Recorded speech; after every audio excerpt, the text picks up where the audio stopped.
So thank you to Miss Marshall for this idea, and I'm going to be reading today Jansen, the School Play Mystery. Hope you enjoy. Alrighty. Chapter 1. Eric Shelton said, "Oh, I can't do this." Eric looked at the papers he was holding. "It's just too scary."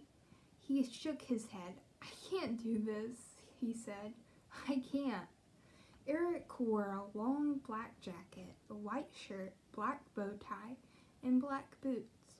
He stood on the stage of his school's auditorium. He was the star of the school play, Stories of President Lincoln. "Of course you can," his friend Jansen told him. "You're smart and honest. You'll make a great President Lincoln." Eric smiled. "I love the second half of the play," Cam told him. "I love it when you put on the top hat and beard. You look just like President Lincoln." "But I won't remember my lines." "Sure you will," Cam told him. "You have a great memory." "No," Eric said. "I have a good memory. You have a great memory." Now Cam smiled. "Here," Eric said. He gave Cam his papers. "Test me. See if I know my lines." "I don't need a script," Cam pointed to her head. "I have a picture of it right here," she said. Cam closed her eyes and said, "Click." "It's 6 cents, Eric said. "I made a mistake this morning when you were in the store." "You walked all this way to bring me 6 cents?" Cam asked, with her eyes still closed. Cam reached out and hit Eric's nose. "Oops, I'm sorry," Cam said. Eric moved her hand to his shoulder. Cam patted Eric's shoulder and said, "Now I know why people call you Honest Abe." Eric applauded. "That was great," he said. "You know Susie's part." Cam opened her eyes. "I know everyone's part," she said. "I have a picture in my head of every page of the script." Eric was right. Cam does have a great memory. "I have a mental camera," she says, "and pictures in my head of just about everything I've seen." That's pretty cool. Cam says click when she wants to use her mental camera. She says click is the sound her mental camera makes. Cam's real name is Jennifer, but when people found out about her amazing memory, they began calling her the camera. Soon the camera became just Cam. "Where's Susie?" Miss Benson called out. "Where's Jane? Where's Hillo? Hurry, hurry!" Children ran to their places. "Cam, is everything in order back here?" "Yes," Cam answered. "Good, I'm counting on you." Miss Benson fixed Eric's bow tie and Susie's collar. Then she told Cam, "Let's go out front." Cam followed Miss Benson into the hall. 2 children sat there behind a table. On the table were school books, a comic book, a few animal crackers, a pile of tickets, and a shoebox. "Sarah and Danny, this is no good," Miss Benson said. "I want just the box and the tickets on the table." Sarah and Danny took everything else off the table. There was a slit in the top of the shoebox. The sides were neatly taped to keep the box closed. "The money goes in here," Miss Benson said. She pointed to the top of the shoebox. "Oh, and here's a picture."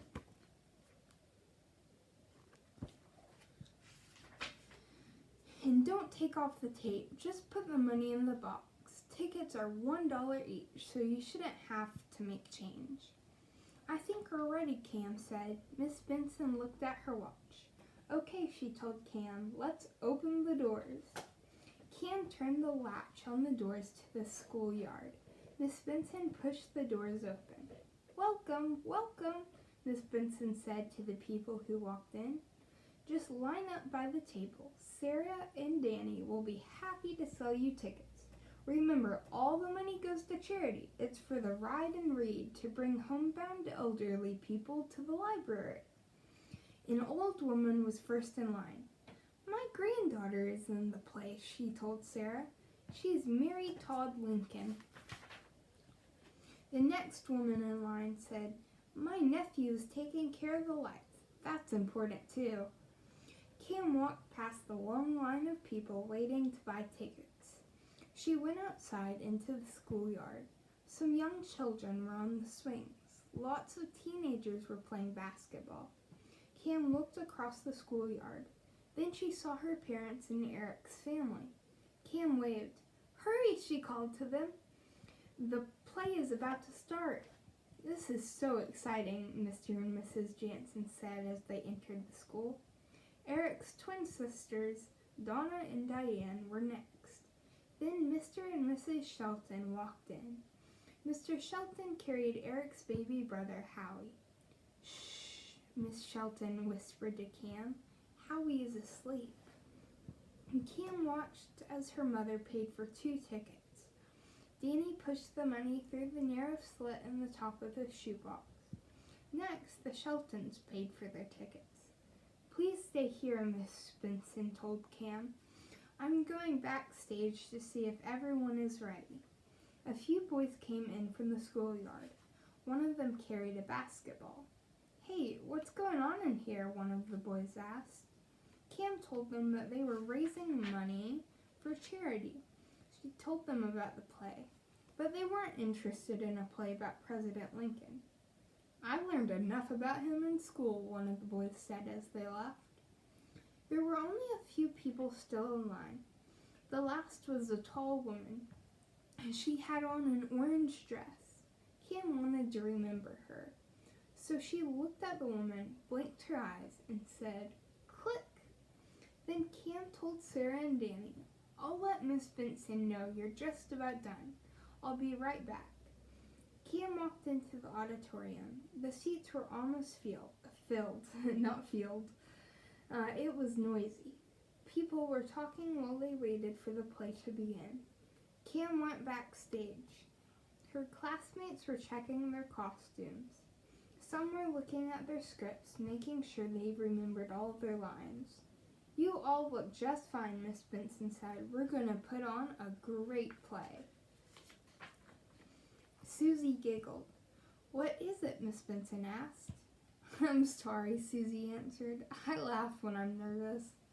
Don't be nervous, Miss Benson said. If you forget your lines, just look to the right. I'll be just behind the curtain. I'll help you. And please, just don't laugh. Miss Benson asked Cam, is everyone seated? Cam looked through the curtains at the people waiting for the play to begin. She found the tall woman in the orange dress. The woman was in the aisle. She was drinking from a soda can and looking for a seat. Cam told Miss Benson, we are almost ready. Cam watched the woman with the orange dress sit in the last row. Now we can start, Cam said. The last one in line for tickets just took her seat. Miss Benson gave Cam a pair of scissors and a leather purse. She told Cam to open the shoebox, count the money, and put it in the purse. Then Miss Benson called out, dim the lights, the show is about to begin. Cam walked quickly down the center aisle. The lights dimmed. People in the audience stopped talking. They looked towards the stage and waited. Cam opened the doors and went into the hall. Can we go in now too? Sarah asked. We want to see the play. Cam said, Miss Benson wants us to open the box. She wants us to count the money and put it in the purse. Then we can all go in to see the play. And Cam cut the tape that was wrapped around the top and sides of the box. She took off the lid. There were just a few dollars in the box. Hey, Cam said, you sold a lot of tickets. What happened to all the money? Dun, dun, dun. Okay, tomorrow I'll read 2 more chapters and you'll just have to wait in suspense. Bye-bye.